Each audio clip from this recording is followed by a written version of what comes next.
Hello guys, स्वागत है आप सबका। तो आज इन तीनों स्टॉक की हम बात करेंगे। तीनों के अंदर अलग अलग सिचुएशन दिख रही है और यकीन मानिए ऐसी जानकारी आपको और कहीं नहीं मिलेगी। आपको कुछ नया सीखने को मिल सकता है। तो हमारे चैनल को सब्सक्राइब तो ज़रूर करें, साथ साथ सपोर्ट करें। अपने फ्रेंड्स, फैमिली या फिर अपने ग्रुप के अंदर जो भी लोग शेयर मार्केट के अंदर जुड़े हुए हैं उनके साथ शेयर ज़रूर करें। तो अगर आपकी इसके अंदर होल्डिंग हो या ना हो, पहले तो पूरा वीडियो ज़रूर देखें। देखिए, तीनों के अंदर मुझे ऐसा लग रहा है कि 1 से 2 साल की बात करें तो एक अच्छी तेज़ी की संभावना रह सकती है। और ये पारस डिफेंस की बात करें तो मुझे ऐसा लग रहा है कि ये 2500 से 3000 तक जा सकता है, ऐसा लग रहा है। क्योंकि तीनों के अंदर अगर बात करें तो इसकी जो ऑर्डर बुक है वो आगे चलकर एक अच्छी खासी जो है ऑर्डर बुक बढ़ सकती है।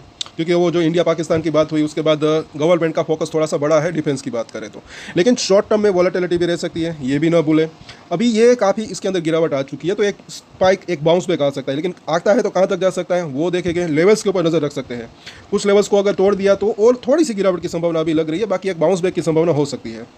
तो यहाँ पर अगर देखें पहले बुलिंजर बैंड को, तो कुछ इंडिकेटर्स लगाए तो अभी ऊपर की और नीचे मिडल लाइन के बीच में ये खड़ा है। तो इस वजह से भी इसके अंदर ऐसा लग रहा है कि बाउंस बैक आ सकता है। दूसरी चीज़ अगर बात करें तो RSI जो है पहले काफ़ी हाई हो गया था, तो अब थोड़ा सा कूल डाउन हुआ है, तो ऊपर जाने की वापस से जगह बनी है ऐसा लग रहा है यहाँ पर।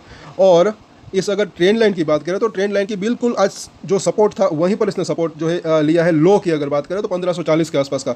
आपको याद होगा, अगर आप हमारे रेगुलर व्यूअर्स हो गए तो मैंने कहा था, पिछले वीडियो हमारे देख सकते हैं, कहा था कि ये 1540 तक आ सकता है, ये इसका पहला सपोर्ट एरिया हो सकता है। अगर ये लेवल टूटता है तो नीचे में जो है फिर 1480 और उसके बाद अभी भी 1440 वो एक इसका सपोर्ट एरिया हो सकता है। लेकिन मुझे ऐसा लग रहा है कि अगर बाजार का साथ रहा कल के दिन, परसों के दिन, तो आज जो सपोर्ट लिया है अब इसी लेवल के आसपास ऑलरेडी आज इसने बाउंस बैक दे दिया 2% का, और भी बाउंस बैक की संभावना रह सकती है। तो अब शॉर्ट टर्म की बात करें तो मुझे ज़्यादा गिरावट की संभावना कम दिख रही है और बाउंस बैक की संभावना लग रही है। अब अगर बाउंस बैक आता है तो कितना जा सकता है ऊपर, तो पहले मुझे ऐसा लग रहा है कि देखिए 1650, और अगर वो लेवल पार हो जाता है तो फिर 1720 तक जाने की संभावना रह सकती है। अगर आज का लो टूटता है तो पहले एक नज़दीकी एकदम से सपोर्ट की बात करें तो वो 1510 के आसपास का दिख रहा है, उसके बाद 1480 और उसके बाद 1440 एक जो है मेजर सपोर्ट एरिया इसके लिए रह सकता है। और शॉर्ट टर्म की बात करें तो मुझे इसके नीचे जाने की संभावना कम दिख रही है। और कल के दिन, परसों के दिन मुझे ऐसा लग रहा है कि बाउंस बैक की संभावना लग रही है और ये दोनों ही लेवल के ऊपर ये रजिस्टेंस फेस कर सकता है ऐसा लग रहा है। हाँ, तब क्या होता है, ये लेवल पार होता है नहीं वो देखना बनता है, तब हम बात करेंगे, क्योंकि इसके ऊपर हम डेली चार्ट के ऊपर चर्चा करते हैं तो ज़्यादा बेहतर रह सकता है। अब बात करें BAL की, ये अभी ऐसा लग रहा है कि रजिस्टेंस के आसपास है। इसके अंदर जो है प्रॉफिट बुकिंग आ सकती है। अगर आपकी भी इसके अंदर होल्डिंग है तो पहले देखें ज़रूर। चाहे तो इसके ऊपर इंट्राडे भी कर सकते हैं और इसके अंदर भी चाहे तो इंट्राडे कर सकते हैं। लेकिन अगर इंट्राडे करें तो स्टॉप लॉस का ख्याल हमेशा रखें, ये हम हमेशा कहते हैं। साथ साथ अपनी अपनी कैपेसिटी के अनुसार ट्रेड ले अगर लेते हैं तो सपोर्ट और रजिस्टेंस के ऊपर नज़र रख सकते हैं। सपोर्ट के आसपास अगर आपको खरीदना है तो खरीद सकते हैं, रजिस्टेंस के आसपास बेचना है तो बेच सकते हैं उस तरीके से। 384 का प्राइस है, मतलब कि वहाँ पर का जहाँ पर हाई बनाया उसी के आसपास की क्लोजिंग रही। अब इसका दो ट्रेंड लाइन यहाँ पर दिख रही है, एक तो ये छोटी वाली, तो आज का जो लो है बिल्कुल वहीं उसके थोड़ा सा ऊपर इस लेवल के आसपास जो है पहला सपोर्ट एरिया इसका लग सकता है, यहाँ पर लग रहा है। और 395 से 400 का जो जोन है या फिर इसी लेवल के आसपास इसके अंदर थोड़ा सा प्रॉफिट बुकिंग आ सकती है ऐसा लग रहा है।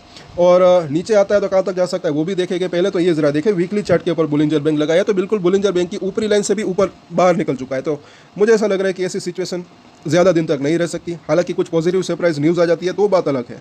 सो अब यहाँ पर भी अगर देखें RSI 84 तक पहुँच चुका है, एक्सट्रीमली ओवरबॉट। तो इस वजह से भी ऐसा लग रहा है कि थोड़ा सा प्रॉफिट बुकिंग आ सकती है। और अब अगर यहाँ पर अगर देखें कल के दिन अगर ऊपर जाता है, ऊपर खुलता है, तो जैसे कि हमने बात की 390 हो, 395 हो, 400 हो, यहाँ पर जो है इसको एक रजिस्ट्रेशन का सामना करना पड़ सकता है। कोई अगर ट्रेड ले तो 405 से 410 के आसपास का स्टॉप लॉस ले सकते हैं। एक तो ये इसका रजिस्ट्रेशन हो सकता है, 405 410 क्रॉस कर देता है तो फिर जो है 425 ये एक दूसरा रजिस्ट्रेशन एरिया इसका दिख रहा है, जिसकी संभावना मुझे तो कम दिख रही है वहाँ तक जाने की। लेकिन अगर यहाँ से या फिर यहीं से भी इसके अंदर एक प्रॉफिट बुकिंग आ सकती है। अगर नीचे आता है तो पहला इसका सपोर्ट एरिया 365 से 370 का जोन दिख रहा है। ये लेवल अगर ब्रेक होता है नीचे की तरफ तो फिर जो है 345 से लेकर 335 का जोन, ये दो इसके इंपॉर्टेंट सपोर्ट दिख रहे हैं। तो अगर आपको नया भी खरीदना है तो इस लेवल के आसपास आप नज़र बना कर रख सकते हैं। चलिए अब आगे देखते हैं। आगे हिंदुस्तान एरोनॉटिक्स 5000 का प्राइस। इसके अंदर थोड़ा सा क्या लग रहा है कि अभी रेंज है वो एक बड़ी कहो या फिर छोटी रेंज, ऊपर में 5200, नीचे में 4800। क्यों ऐसा लग रहा है वो देखेंगे। पहले तो इस ट्रेंड लाइन को देखें, हायर लो की ट्रेंड लाइन है, बार बार यहाँ पर ये सपोर्ट ले रहा था, एक बार यहाँ पर तोड़ने की कोशिश की, वहाँ पर ऊपर गया।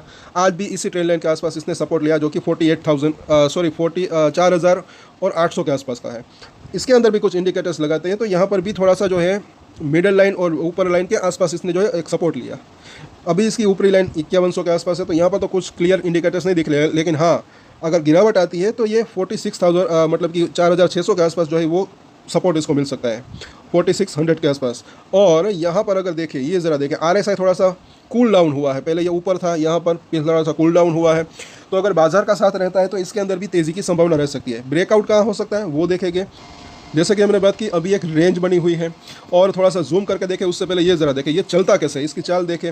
तेज़ी आती है, फिर थोड़ा सा कंसोलिडेशन, फिर तेज़ी, फिर प्रॉफिट बुकिंग या कंसोलिडेशन, फिर तेज़ी, फिर कंसोलिडेशन, तेज़ी, कंसोलिडेशन, तेज़ी, कंसोलिडेशन। तो अभी यहाँ पर प्रोबेबिलिटी तो यहाँ पर जो है वापस से बाउंस बैक की आ सकती है, एक और तेज़ी की संभावना यहाँ पर लग तो रही है, लेकिन यहाँ पर ये सपोर्ट जो है होल्ड करना ज़रूरी है ऐसा लग रहा है। और जैसे कि हमने बात की यहाँ पर क्या सपोर्ट, एक रेंज की बात करें, हमने शुरुआत में एक बात की कि एक नीचे में जो है 4800, ऊपर में 5200, इन दोनों ही लेवल्स के ऊपर नज़र रख सकते हैं। अगर ये लेवल टूटता है तो जो है नीचे में एक तो 45,080 और उसके बाद जो है 4450 के आसपास जो है यहाँ पर एक वहाँ तक आने की संभावना रह सकती है, फिर वहाँ पर सपोर्ट ले सकता है। 5200 को क्रॉस करता है सक्सेसफुली, फिर जो है 5450 और उसके बाद जो है 5650 तक जाने की संभावना रह सकती है। तो इन सभी सपोर्ट और रजिस्ट्रेशन के ऊपर नज़र रख सकते हैं। साथ साथ देखिए, मुझे ऐसा लग रहा है कि एक चीज़ समझने लायक, सीखने लायक है। देखिए, मुझे ऐसा लग रहा है कि जो भी शेयर हो, कोई भी शेयर हो, एक सपोर्ट जो होता है ये अगर नीचे की तरफ टूटता है तो उसके बाद का सपोर्ट होता है वहाँ तक जाने की संभावना रह सकती है। एक रजिस्टेंट अगर ऊपर की तरफ टूटता है तो उसके बाद का रजिस्टेंट होता है वहाँ तक जाने की संभावना रह सकती है, कोई भी शेयर हो, ऐसा मुझे लग रहा है। तो ये सपोर्ट और रजिस्टेंट जो होते हैं वो काफ़ी यूज़फुल रह सकते हैं, चाहे आप इंट्राडे ट्रेडर्स हो, चाहे आप पोजिशनल ट्रेडर्स हो, शॉर्ट टर्म ट्रेडर्स हो या लॉन्ग टर्म ट्रेडर्स, तो इसके ऊपर नज़र रख सकते हैं। और कल इन तीनों के ऊपर वापस से हम चर्चा करेंगे। तो अगर आपकी होल्डिंग है, अगर आपको जानकारी अच्छी लगे तो सब्सक्राइब तो ज़रूर करें, साथ साथ शेयर भी ज़रूर करें अपने दोस्तों के साथ। साथ साथ आप हमें सुपर चैट करके भी सपोर्ट कर सकते हैं। और अगर आपको कुछ प्रोडक्ट्स बाय करने हैं तो यहाँ पर जो है वीडियो का टच करके यहाँ पर प्रोडक्ट्स को विजिट कर सकते हैं। अच्छे खासे प्रोडक्ट्स है वुडन्स के, अगर बात करें तो एक नई वेराइटीज़ आई है तो इसको देखिए ज़रूर। होम डेकोर की चीज़ें हो या फिर फैशन वेयर की बातें चीज़ें हो। और एक स्टैंडर्ड डिस्क्लेमर जो कि मैं हमेशा देता हूँ, आप कोई भी ट्रेड ले उससे पहले अपनी रिसर्च करें, अपने फाइनेंशियल एडवाइजर की सलाह ले, उसके बाद ही कोई डिसीजन ले, और डिसीजन ले तो उसकी जिम्मेदारी मैच्योरिटी के साथ खुद ही ले। ये वीडियो मैंने एजुकेशन पर्पस के लिए बनाई, मेरी तरफ से कोई बाय या सेल की रिकमेंडेशन नहीं है। Thank you.